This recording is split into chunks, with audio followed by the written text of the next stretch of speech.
Okay, this is Orlando Wilson, and what I want to talk about in this video is whether you have an entrepreneurial approach to business or you're an employee. And these days, I generally can spot the difference between people's outlook towards work pretty quickly. In my business, in the close protection business, investigations business, and this applies, if you ask me, to all business, you need the entrepreneurial approach. You need to be a hustler. You need to be hungry. You need to want to make money.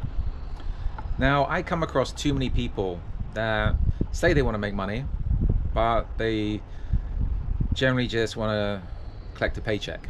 There's a big difference. They want to go on a set job, get a set income, and go home again at the end of the day. You know what? I start work from the moment I wake up to the moment I go to sleep.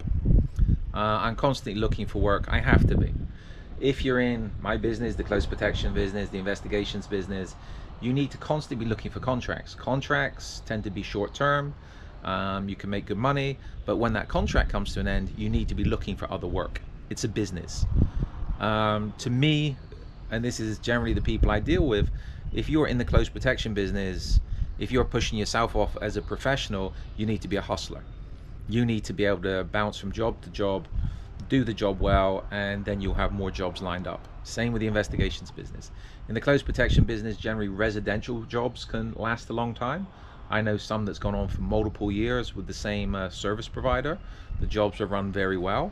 But when those jobs come to a finish, and all jobs come to a finish, those guys, I never come across any girls working them, are generally unemployed.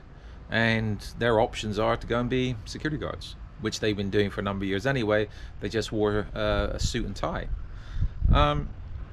So back down to your attitude, and again, as I said, people come to mind with, I know, that have done stuff for me, and they just want to turn up, do their job, go home again, which I understand.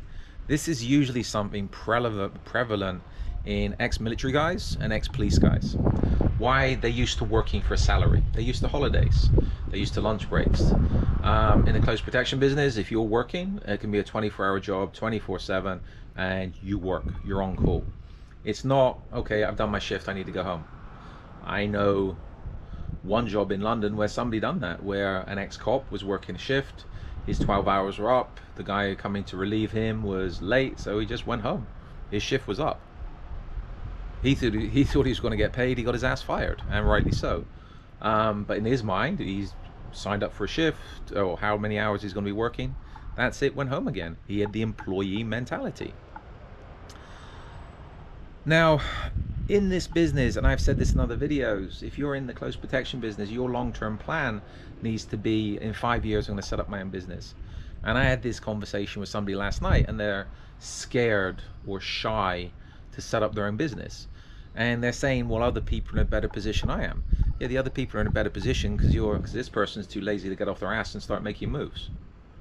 So when it comes to the point where you have your licensing in the close protection investigation business, you have your licensing where necessary, you have the experience, etc., you need to be looking to go to the next level.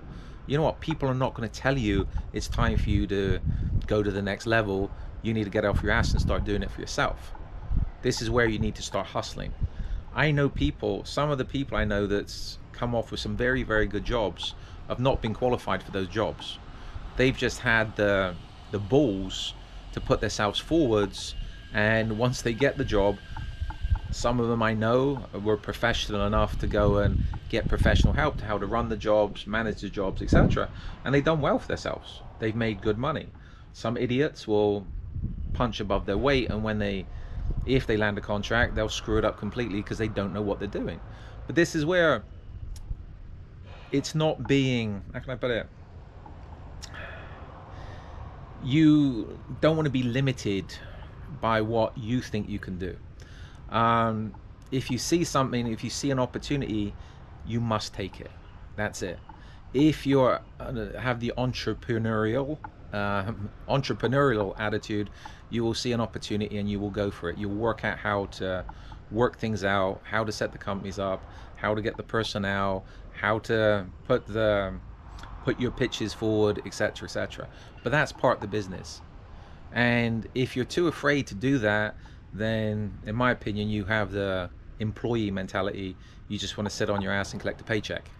Or you apply for jobs, and I can get this job and I'll get better pay if I do this and better pay if I do that, whatever. You know what, in most situations, if you set up your own company and go after the contracts, the people that you want to get jobs with have gone after, you can make a hell of a lot more money. You're not working for the company, you're doing the contract that they're doing. So again, it's a lot of people, I think it's down, is it down to self-confidence or something? Maybe it's down to confidence, or people just don't think that they have the ability, or it's above their station. And I did a video about that recently. Being above your station means people think you're too big-headed because you're going for things that they think you can't do. You know what, if you think you can do it, if you know you can do it, even if it's going above your station, go above your station, go for it, and prove everybody wrong. Okay, it's about other people. If you're an entrepreneur, you know what, you shouldn't care about what other people think of you anyway. Why? It's all about you, it's all about making money, it's all about your business. If you're worried about other people, what other people think of you, and other people criticizing you, you're not going to go anywhere anyway. But that's in multiple other videos. Anyway, follow me along on social media. I've got a lot more of these videos up. I have an array of books up on Amazon, and follow me on, I prefer LinkedIn these days, but we're also up on most main social media platforms. So look for us, find us, and follow us. If you've got any relevant questions, please feel free to reach out and give me time to get back to you. Cheers.